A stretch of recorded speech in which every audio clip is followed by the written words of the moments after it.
Can stress make tinnitus worse? Short answer is yes. And what can you do to manage stress?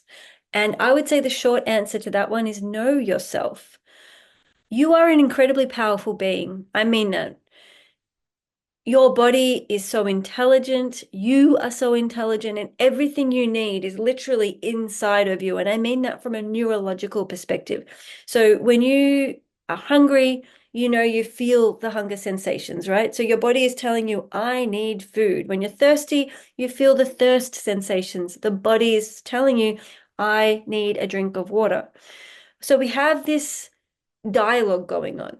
When we know ourselves, we know how to get our core neurological needs met. We know what we need and we know when we need it. And we figure out how to be very nuanced with our unique individual sense of self about how we dance this dance. So a lot of our core needs revolve around feeling safe. So an absence of life-threatening danger. So we need to feel true safety. We want to feel a sense of connection and we want to feel a sense of belonging. So, a lot of what we're working on when it comes to managing stress and also better understanding persistent sensations is coming back into our body, into ourselves, a lot of body scanning to understand what am I feeling, what could my body be asking of me? So we have to go in and investigate, right? We have to look into it, be experimental, be curious, have the courage. And we have to learn, what do I need truly to feel safety? If I have this tinnitus sensation and it's triggering stress, it's triggering a fear response, then I don't feel safe in my own body. That is a very real neurological dilemma. So, a huge part of recovery from tinnitus or any persistent sensation in the body is learning to not be afraid of what we feel, is learning to feel safe with our own body sounds and with our own bodily sensations.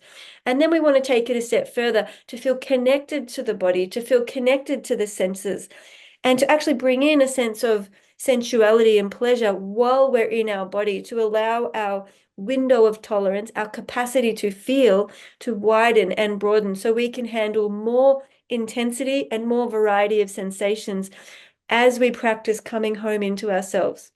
When we're living in high stress and high trauma, high fear, when we're feeling disconnected and lack of belonging, we tend to have that very narrow window of tolerance, which means anything in life can make us clamp down, shut down, and not want to feel. So we end up doing a lot of comfort numbing where we're not in our body, we're leaving our body, we're just going for the fridge, we're getting another coffee, we're getting another drink, we're calling a friend, we're complaining, right?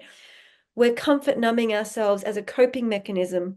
And there's nothing wrong with that, but there usually comes a point in time where we've had enough and we want change. Part of that process is going, do I actually trust the intelligence of my body? Am I willing to slow down and feel through to find out my own answers rather than ask an expert out there? Can I learn how to sit with what I feel? When we connect our attention, our consciousness to the body and what we feel, the body makes sense of itself. The stress settles down, the nervous system settles down. But we have to actively pay conscious attention to what we sense and feel in the body, part of which is our persistent sensations or the tinnitus. And we need to learn how to do that with curiosity, compassion, kindness, and a little bit of a plan and a strategy so we don't get stuck and lost. So there are skills we need. There is never going to be a rigid prescription that works for everybody as far as managing stress or resolving tinnitus. It's a highly individualized, nuanced process. You are in a dance with life. What you eat affects you, the people you see affects you, the people you don't see affects you. The TV shows you watch, the podcasts you listen to, the social media channels, all of this is affecting your body and your nervous system and your sense of safety, connection, and belonging.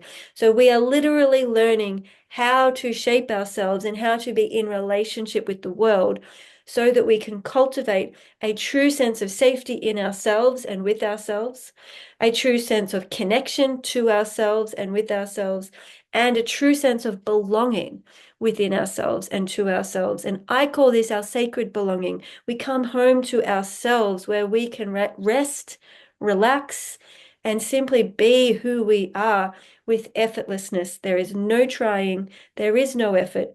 We sit back and rest into ourselves. And we want to be able to do that more often. And that is often what our tinnitus is calling us home into. And it can be so counterintuitive because we just want to get rid of it and avoid it, right? But maybe we have to turn in toward it, breathe into it, give it all of our loving attention and see what happens. See how you go. You can join my community, Rocksteady, for vertigo and tinnitus. I've got comprehensive programs. I've got a free starter kit to get you going. It's worth it. This process is life-changing and it is so worth it. So bye for now.